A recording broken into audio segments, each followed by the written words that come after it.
আমাদের আলোচনার বিষয় হচ্ছে চাহিদার নির্ধারক সমূহ। পরীক্ষাতে সাধারণত এই প্রশ্নটা প্রায় এসে থাকে। একাডেমিক পরীক্ষার পাশাপাশি শিক্ষক নিবন্ধন পরীক্ষাতেও এই প্রশ্নটা বারবার আসে। এই প্রশ্নটা সাধারণত 5 থেকে 8 মার্কসের মধ্যে আসে। 5 মার্ক, 6 মার্ক, 7 মার্ক, 8 মার্কসের মধ্যে এই প্রশ্নটা আসে। তবে এই প্রশ্নটা লেখার ক্ষেত্রে খুব বেশি পয়েন্ট লেখার দরকার নেই। আমরা একেবারে প্রাসঙ্গিক যে বিষয়গুলোই এখানে আমরা তুলে ধরেছি, এই প্রাসঙ্গিক বিষয়গুলো লিখলেই আমরা পরীক্ষাতে ভালো মার্কস পেতে পারি। অর্থনীতি বিষয়ে অপ্রাসঙ্গিক বিষয়গুলো লিখে শুধু খাতা ভরার কোনো দরকার নেই। আমরা প্রাসঙ্গিক বিষয় অল্প লিখলেও ভালো মার্কস পাওয়া যায়। আমরা একটু দেখি। এখানে আমরা মূলত পয়েন্টগুলো নিয়ে আলোচনা করছি। তোমরা পরীক্ষাতে শুধু এভাবে লিখে দিলে হবে না, এর একটু বিস্তারিত লিখতে হবে। এর একটু অল্প অল্প করে প্রত্যেকটার বিস্তারিত লিখবে। আমরা দেখি, প্রথম হচ্ছে চাহিদার নির্ধারক সমূহ, মানে চাহিদা কি কি বিষয়ের উপর নির্ভর করে, অর্থাৎ কোন বিষয় দ্বারা চাহিদা প্রভাবিত হয়, চাহিদার পরিমাণ কেন কমে কেন বাড়ে, এই বিষয়গুলোই হচ্ছে চাহিদার নির্ধারক। প্রথমত হচ্ছে দ্রব্যের দাম। এটা হচ্ছে চাহিদার প্রধান নির্ধারক, কারণ দ্রব্যের দাম যদি বাড়ে চাহিদার পরিমাণ কমে, দাম যদি কমে চাহিদার পরিমাণ বাড়ে। তার মানে দ্রব্যের দাম দ্বারা চাহিদার পরিমাণ নির্ধারিত হয়। 2 নম্বর হচ্ছে ক্রেতার আয়। ক্রেতার আয় দ্বারাও চাহিদা প্রভাবিত হয়। ক্রেতার আয় যদি বাড়ে তাহলে চাহিদার পরিমাণ বাড়বে, আর ক্রেতার আয় যদি কমে তাহলে চাহিদার পরিমাণ কমবে। এরপর ভোক্তার রুচি ও অভ্যাস। এখানে আমরা যেটুকু লিখব যে ভোক্তার রুচি এবং অভ্যাসের যদি ইতিবাচক পরিবর্তন হয় তাহলে চাহিদার পরিমাণ বাড়বে, অর্থাৎ ভোক্তা যদি আগের চেয়ে ওই দ্রব্যটার প্রতি বেশি আগ্রহ দেখায় তখন চাহিদার পরিমাণ বাড়বে। বিপরীত অবস্থায় অর্থাৎ রুচি এবং অভ্যাসের নেতিবাচক পরিবর্তন হলে চাহিদা কমবে। এরপর 4 নম্বর যেটা, সেটা হচ্ছে ঋতুর পরিবর্তন। ঋতুর পরিবর্তন দ্বারা অনেক সময় চাহিদা প্রভাবিত হয়। ঋতুর পরিবর্তনগত কারণে শীতকালে পশমি কাপড়ের চাহিদা বৃদ্ধি পায়, আবার গ্রীষ্মকালে পশমি কাপড়ের চাহিদা কিন্তু হ্রাস পায়। এটা মূলত ঋতু পরিবর্তনের কারণ। তার মানে ঋতুর পরিবর্তন দ্বারা চাহিদা নির্ধারিত হয়, চাহিদার পরিমাণ নির্ধারিত হয়। দামের ভবিষ্যৎ গতি, এটা চাহিদার গুরুত্বপূর্ণ নির্ধারক। দামের ভবিষ্যৎ গতি অনেক সময় দেখা যাচ্ছে, সাধারণত চাহিদা ভিত্তিতে আমরা জানি দাম বাড়লে চাহিদার পরিমাণ কমে, কিন্তু অনেক সময় এমনও হয় যে দাম বাড়লেও চাহিদার পরিমাণ কমে না, বরঞ্চ বাড়ে। কারণ ভবিষ্যতে দাম আরো বাড়তে পারে, এরকম যদি সম্ভাবনা থাকে তাহলে বর্তমানে দাম একটু বাড়লেও চাহিদা বাড়বে। কারণ কি, ভবিষ্যতে দাম আরো বাড়তে পারে, সেই সংখ্যায় মানুষ বর্তমানে কিনে রাখবে।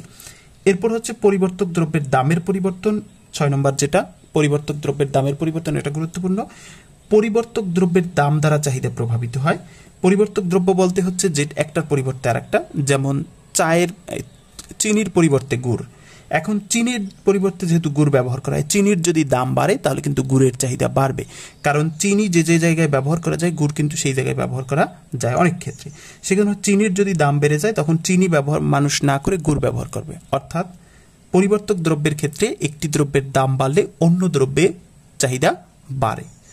এরপর পরিপূরক দ্রব্যের দামের পরিবর্তন দ্বারাও চাহিদা প্রভাবিত হয়। অনেক সময় পরিপূরক দ্রব্যের দাম বাড়লে একটা দ্রব্যের চাহিদা কমে যায়। পরিপূরক দ্রব্য বলতে হচ্ছে কালি এবং কলম পরিপূরক দ্রব্য, মানে একটা নিলে আরেকটা নেওয়ার দরকার হয়।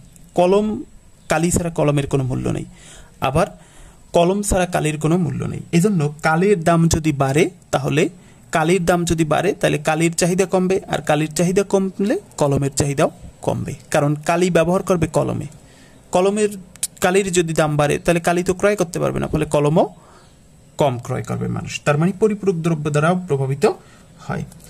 সরকারি রাজস্ব নীতির পরিবর্তন। সরকারি রাজস্ব নীতি দ্বারা চাহিদা পরিবর্তন হয়। সরকারি রাজস্ব নীতি বলতে সরকার আয় ব্যয় এবং ঋণ সংক্রান্ত নীতিমালাকে সরকারি রাজস্ব নীতি বলা হয়। সরকারি রাজস্ব নীতির যদি ইতিবাচক পরিবর্তন হয়, অর্থাৎ সরকার যদি করের হার কমায়, ভর্তুকির পরিমাণ বাড়ায়, তাহলে মানুষের কাছে টাকা পয়সা বেশি থাকবে, ফলে চাহিদার পরিমাণ বেশি হবে। বিপরীত অবস্থায় সরকার রাজস্ব নীতি যদি এমন হয় যে সরকার করের পরিমাণ বৃদ্ধি করে দেয়, ভর্তুকির পরিমাণ হ্রাস করে দেয়, তাহলে কিন্তু জনগণের কাছে টাকা কম থাকবে, ফলে চাহিদার পরিমাণ কমে যাবে। এরপর হচ্ছে সঞ্চয়ের পরিবর্তন দ্বারাও চাহিদা প্রভাবিত হয়। অনেক সময় দেখা যাচ্ছে সঞ্চয়ের পরিবর্তন যদি হয়, অর্থাৎ সঞ্চয় যদি মানুষ আগের চেয়ে বেশি করতে চায় বা সঞ্চয়ের প্রবণতা যদি মানুষের কাছে বাড়ে, তাহলে মানুষ আয়ের বেশিরভাগ সঞ্চয় করে ফেলবে, ফলে ভোগ করার জন্য টাকা কম থাকবে, যার ফলে চাহিদা কমে যাবে। বিপরীত অবস্থায় কিন্তু আবার চাহিদা বাড়বে। এরপর সম্পদের বন্টন দ্বারাও চাহিদা প্রভাবিত হয়। সম্পদের বন্টনের পরিবর্তন দ্বারা অনেক সময় এমন হয় যে সম্পদটা যদি সুষম বন্টন হয়, অর্থাৎ সবার ভিতর যদি সমভাবে বন্টন হয়, ধনী গরিব যদি সমানভাবে সম্পদটা ভোগ করতে পারে, তাহলে বেশি মানুষের হাতে সম্পদ থাকলে চাহিদাটা বেশি হবে। কিন্তু সম্পদ যদি অসম বন্টন হয়, অর্থাৎ কিছু মানুষের হাতে বেশি সম্পদ থাকে, তাহলে কিন্তু ওই কিছু মানুষই শুধু চাহিদা করবে। ফলে সম্পদের বন্টনের অভাবে বা সুষম বন্টনের অভাবে কিন্তু চাহিদার পরিমাণ কম হবে। এইগুলো হচ্ছে মূলত চাহিদা নির্ধারক। পরীক্ষাতে এই কয়টা পয়েন্ট দিলেই হবে, 5 মার্কের আসলে আরো কম দিলে হবে।